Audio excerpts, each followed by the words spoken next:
शहरनामा Urdu segment में पेश खिदमत है चंद आम खबरें। फ़िलिस्तीनी मज़ाहमती तंजीम हमास ने मज़ीद 3 इसराइली क़ैदियों को रिहा कर दिया है।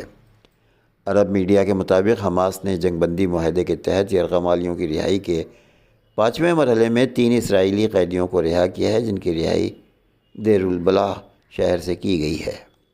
हमास ने 56 साला ओहान बिन एमी, 52 साला एली शराबी और 36 साला लेवी कोराह को रिहा किया है, जिन्हें देरुल बलाह में बनाए गए स्टेज पर लाया गया, जिसके बाद उन्हें रेड क्रॉस की कमेटी के सुपुर्द कर दिया गया।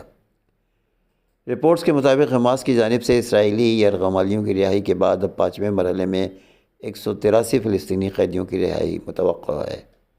हमास ने जंगबंदी माहदे के तहत पहले मरहले में 3 इसराइली ख़वातीन को रिहा किया था, जिसके बदले में इसराइल से 90 फ़िलिस्तीनियों को रिहा किया गया था।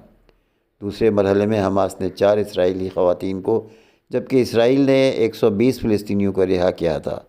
तीसरे मरहले में हमास ने 5 थाई ख़वातीन समेत 8 यरग़मालियों को रिहा किया था। चौथे मरहले में यरग़मालियों की रिहाई के माहदे के तहत हमास ने 2 इसराइली यरग़मालियों को खान यूनुस में रेड क्रॉस के सुपुर्द किया था, जिसके बाद इसराइल से 183 फ़िलिस्तीनी रिहा किए गए।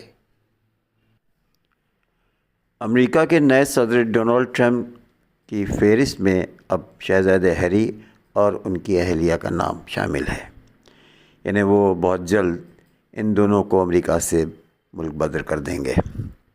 ट्रंप ने कहा है कि वो हैरी और उनकी अहलिया मेगन मार्कल के साथ कोई रियायत नहीं करेंगे। मेगन एक अमरीकी शहरी हैं, हैरी उनके साथ अमेरिका में रहते हैं। आपको बता दें कि ये मामला है हैरिज की सवाने उम्री स्पेयर से मुताल्लिक़ है, जिसमें उन्होंने जवानी में चरस लेने का इतराफ़ किया था। हैरी ने अमेरिका का वीज़ा लेते वक्त ये बात छुपाई थी। इसे एक मसला बनाते हुए दाएबाजों की तंजीम हेरिटेज फाउंडेशन ने CAS को खोलने के लिए अर्ज़ी दाखिल की थी। अमेरिका में ट्रंप हुकूमत के आने के बाद वज़ीरत में फ़ैसलों का दौर शुरू हो गया है। ट्रंप की तरफ से एग्जीक्यूटिव ऑर्डर जारी किए जा रहे हैं। साथ ही ट्रंप का इमिग्रेशन के हवाले से ये रवैया भी बहुत सख्त दिखाई दे रहा है। ट्रंप रूस से गैर कानूनी तौर पर अमेरिका में दाखिल होने वालों को हथकड़ियाँ लगाकर अमेरिकी फ़ौजी तैयारों में डालकर उनके मुल्क में छोड़ रहे हैं, लेकिन अब शहज़ादा हैरी का नाम ट्रंप की मुल्क बदरी की फ़हरिस्त में शामिल होने जा रहा है। बरतानवी शहज़ादा हैरी का नाम अब अमेरिकी सदर डोनाल्ड ट्रंप के डिपोर्टेशन लिस्ट में शामिल हो सकता है। ट्रंप ने हैरी का वीज़ा केस खोलने का हुक्म दिया है, जो कि 5 माह कबल बंद कर दिया गया था। वज़ीर-ए-आज़म नरेंद्र मोदी ने दिल्ली असेंबली इंतखाबात में भारतीय जनता पार्टी की जीत को तरक्की और गुड गवर्नेंस की जीत करार देते हुए कहा कि वो दिल्ली की हमाजहत तरक्की के लिए कोई कसर नहीं छोड़ेंगे। मोदी ने एक्स पर अपनी पोस्ट में लिखा, आवाम की ताकत सबसे अहम है। तरक्की जीत गई, गुड गवर्नेंस जीत गई। बीजेपी को तारीख़ी जीत दिलाने के लिए दिल्ली के तमाम भाइयों और बहनों को मेरा सलाम और मुबारकबाद। आपने मुझे जो बेपनाह इनायात और प्यार दिया, उसके लिए मैं आप सबका तहे दिल से शुक्रगुज़ार हूँ। वज़ीर-ए-आज़म ने कहा कि हम दिल्ली की हमाजहत तरक्की को यकीनी बनाने और उसके लोगों की ज़िंदगियों को बेहतर बनाने में कोई कसर नहीं छोड़ेंगे। ये हमारी गारंटी है। इसके साथ हम इस बात को भी यकीनी बनाएंगे कि दिल्ली तरक्की याफ्ता हिंदुस्तान की तश्कील में अहम किरदार अदा करे। मोदी ने कहा कि मुझे अपनी तमाम बीजेपी कारकुनों पर बहुत फ़ख्र है, जिन्होंने बड़े मैंडेट के लिए दिन रात काम किया। अब हम और मजबूती से दिल्ली के लोगों की खिदमत के लिए वक्फ रहेंगे। नमस्कार। आज दिल्ली के चुनाव के नतीजे आए हैं और जनता का जो भी निर्णय है, जनता का जो भी फैसला है, उसे हम पूरी विनम्रता के साथ स्वीकार करते हैं। जनता का निर्णय सर माथे पर।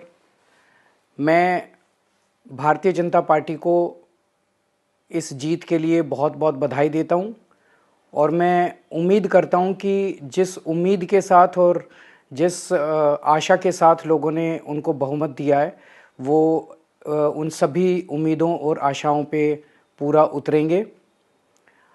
हमने पिछले 10 साल में जनता ने जो मौका दिया हमें, उन 10 सालों में हमने बहुत सारे काम किए। शिक्षा के क्षेत्र में, स्वास्थ्य के क्षेत्र में, पानी के क्षेत्र में, बिजली के क्षेत्र में और भी अलग अलग तरीके से लोगों को राहत पहुंचाने की कोशिश की उनकी ज़िंदगी में। और दिल्ली के इंफ्रास्ट्रक्चर को भी हमने सुधारने की कोशिश की। अब जो जनता ने हमें निर्णय दिया है, हम न केवल एक कंस्ट्रक्टिव ऑपोजिशन का रोल निभाएंगे, बल्कि हम समाज सेवा, जनता के सुख दुख में काम आना, व्यक्तिगत तौर पे जिसको भी जो ज़रूरत होगी, हम लोगों के सुख दुख में हमेशा काम आएंगे। क्योंकि हम राजनीति में कोई सत्ता के लिए नहीं आए, हम राजनीति को एक ज़रिया मानते हैं जिसके ज़रिए जनता की सेवा की जा सके, जिसके ज़रिए लोगों के सुख दुख में काम आया जा सके। वो काम हम करते रहेंगे और हमें आगे भी इसी तरह से जनता के सुख दुख में काम आना है। मैं आम आदमी पार्टी के सभी कार्यकर्ताओं को बहुत बहुत बधाई देना चाहता हूँ। वो बहुत शानदार चुनाव लड़े, बहुत मेहनत की, उन्होंने बहुत कुछ सहा इस पूरे चुनाव के दौरान। उन्होंने बहुत शानदार चुनाव लड़ा, इसके लिए मैं उन सबको, सभी कार्यकर्ताओं को बहुत बहुत बधाई देना चाहता हूँ। नमस्कार। उर्दू की बका और तहफ़्फ़ुज़ के लिए शहनामा चैनल ज़रूर मुलाहज़ा फरमाएं।